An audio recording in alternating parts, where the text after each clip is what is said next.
A más de 10 kilómetros bajo la superficie del Océano Pacífico, existe un lugar donde la luz nunca ha llegado. Un territorio enterrado bajo una columna de agua tan densa que aplastaría tu cuerpo en segundos. Un mundo aislado, frío y completamente oscuro. Y durante mucho tiempo se creyó que allí abajo no podía existir nada. Porque en ese entorno, las reglas que sostienen la vida parecen romperse. La presión es tan extrema que cualquier estructura frágil colapsa. Las moléculas se deforman. Los procesos biológicos que conoces dejan de funcionar. Es un lugar donde, según la lógica, la vida no debería haber llegado nunca. Y sin embargo, llegó. No solo eso, evolucionó, se adaptó. Encontró una forma de existir donde todo parecía imposible. Y esa sola idea cambia por completo nuestra comprensión de lo que significa estar vivo en este planeta. Pero antes de entender lo que habita allí abajo, hay que entender algo más profundo. ¿Cómo descubrimos que ese lugar siquiera existía? Porque durante siglos, el océano profundo no era un lugar, era un vacío en los mapas. En el siglo XIX, el fondo del océano era poco más que una suposición. Una extensión uniforme de barro y sedimentos que se extendía sin cambios a varios kilómetros bajo la superficie. Nadie imaginaba abismos, nadie imaginaba estructuras, hasta que una expedición lo cambió todo. En la década de 1870, el HMS Challenger, un barco de la Marina Real Británica, inició el primer estudio global del océano. Durante años, midieron profundidades en distintas partes del mundo. El método era simple y brutal. Un peso de plomo atado a una cuerda descendía hacia la oscuridad. Kilómetro tras kilómetro de cuerda liberada a mano. Sin visibilidad, sin referencias, solo esperando que, en algún momento, tocara fondo. La mayoría de las mediciones confirmaban lo mismo. Fondos relativamente planos a unos 3 o 4 kilómetros de profundidad. Nada fuera de lo esperado. Nada que sugiriera algo diferente. Hasta que llegaron a una región remota del Pacífico. Allí repitieron el mismo procedimiento. El peso descendió. Pasó el primer kilómetro, luego el segundo, el tercero, el cuarto, pero no se detuvo. La cuerda seguía bajando y el fondo no aparecía. 5 kilómetros, 6, 7. El silencio en la cubierta debió ser absoluto, porque lo que estaban viendo no tenía precedentes. El océano no era plano, no era uniforme. Bajo ello se abría algo mucho más profundo. Cuando finalmente la medición terminó, el número era claro. Más de 8 kilómetros de profundidad. El punto más profundo registrado hasta ese momento. Y ese lugar recibió un nombre que marcaría la historia. Challenger Deep. El punto más profundo conocido del océano. Pero lo que no sabían entonces es que ni siquiera habían llegado al fondo real. Solo habían tocado el borde del abismo. Décadas después, con tecnología más avanzada, los científicos regresaron y descubrieron que la profundidad real se acercaba a los 11 kilómetros. Una cifra difícil de imaginar, difícil de visualizar, difícil de comprender. Para ponerlo en perspectiva, si colocas el monte Everest en el fondo de esa fosa, su cima seguiría estando a casi 2 kilómetros bajo el agua. No es solo profundidad, es una escala que rompe cualquier referencia humana. La fosa de las Marianas no es un agujero aislado. Es una estructura gigantesca que se extiende a lo largo de miles de kilómetros. Una cicatriz en la corteza terrestre, un límite donde el planeta se pliega sobre sí mismo, porque la superficie de la Tierra no es estática. Está fragmentada en placas gigantes que se mueven lentamente, y cuando estas placas chocan, una de ellas se hunde bajo la otra. Se curva, se rompe, desciende hacia el interior del planeta. Ese proceso se llama subducción. Y es el responsable de crear los lugares más profundos del océano. La fosa de las Marianas es uno de esos puntos, un lugar donde la corteza terrestre literalmente desaparece bajo otra. Aquí, La placa del Pacífico se desliza bajo la placa de Filipinas. Y en ese punto de contacto, el fondo oceánico se curva hacia abajo, formando una depresión colosal, un pliegue que se hunde hacia la oscuridad. Pero entender cómo se formó no es lo más difícil. Lo realmente complicado es llegar hasta allí, porque a esas profundidades, el mayor enemigo no es la distancia, es la presión. Incluso a pocos metros bajo el agua, puedes sentirla. Tus oídos reaccionan. Tu cuerpo se adapta, pero a medida que desciendes, esa presión se multiplica y a 10 kilómetros alcanza niveles extremos. En el fondo de Challenger Deep, la presión supera las 1000 veces la que experimentas en la superficie.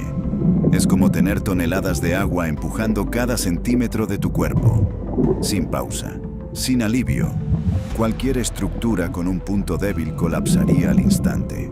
Incluso equipos diseñados específicamente para soportar condiciones extremas han fallado. Han sido aplastados, destruidos, reducidos a fragmentos. Y eso plantea una pregunta inevitable. Si es tan difícil enviar máquinas, ¿cómo es posible que algo esté vivo allí abajo? Porque durante mucho tiempo, la respuesta fue simple. No lo estaba.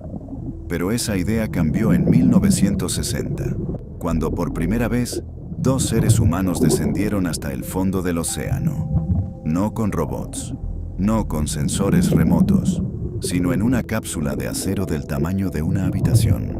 Durante casi 5 horas, descendieron hacia la oscuridad absoluta, sin ventanas amplias, sin control total, solo un pequeño espacio presurizado, rodeado por miles de toneladas de agua. Y entonces ocurrió algo inesperado. En el fondo, en medio del sedimento levantado por el impacto, algo se movió. Una forma, un organismo, vida. Ese momento lo cambió todo, porque significaba que incluso en las condiciones más extremas del planeta, la vida encontraba una forma de existir. Y eso abre una pregunta mucho más profunda. Si la vida puede adaptarse a esto, ¿cuáles son realmente sus límites? Pero el verdadero descenso no termina cuando alcanzas el fondo. De hecho, es justo ahí donde comienza lo más extraño, porque en la zona Hadal, más allá de los 6000 metros, el océano deja de parecer un ecosistema y empieza a comportarse como otro mundo. Aquí la temperatura apenas supera el punto de congelación. La presión es brutal y la oscuridad es permanente. No hay amanecer, no hay atardecer, no existe el tiempo tal como lo conoces, solo un estado constante de silencio absoluto. Y sin embargo, incluso aquí, la vida persiste, no como en la superficie, no en grandes cantidades, no en formas familiares, sino como algo distinto, algo que parece haber sido diseñado para resistir, no para parecer. En estas profundidades, el alimento no llega fácilmente, no hay plantas, no hay fotosíntesis, la energía del sol nunca alcanza este lugar, y eso obliga a la vida a buscar otras fuentes para sostenerse. Aquí es donde aparece uno de los procesos más extraños del planeta, la quimiosíntesis. En lugar de utilizar luz, ciertos microorganismos utilizan compuestos químicos que emergen desde el interior de la Tierra. Sustancias como el sulfuro de hidrógeno o el metano son transformadas en energía. Es un sistema completamente independiente del Sol. Un ecosistema que no depende del cielo, sino del interior del planeta. Y sobre esa base invisible se construyen pequeñas redes de vida. Organismos diminutos que alimentan a otros ligeramente más grandes. Una cadena frágil, lenta, pero suficiente para mantener actividad biológica. Pero incluso en este entorno extremo, algunos animales han logrado ir más allá. No solo sobreviven, se adaptan de formas que parecen romper las reglas de la biología que conocemos. El pez caracol de las Marianas es uno de ellos. Su cuerpo es blando, casi translúcido. No tiene estructuras rígidas fuertes, porque en este entorno, la rigidez es una desventaja. La presión no se combate, se acepta. Sus tejidos contienen compuestos que estabilizan sus proteínas. evitando que colapsen bajo la presión extrema. Es una solución elegante.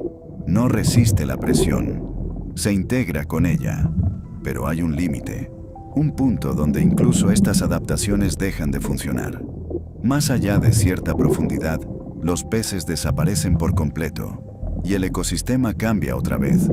En el fondo absoluto, la vida se reduce casi exclusivamente a microorganismos y pequeños invertebrados, criaturas que no dependen de estructuras complejas, que existen al borde de lo posible. Entre ellas, hay una que destaca por lo improbable de su existencia: los xenofióforos, organismos unicelulares que pueden alcanzar el tamaño de un puño humano. Son una sola célula, pero construyen estructuras complejas utilizando sedimentos del fondo marino. Filtran partículas, se alimentan lentamente y sobreviven donde casi nada más puede hacerlo.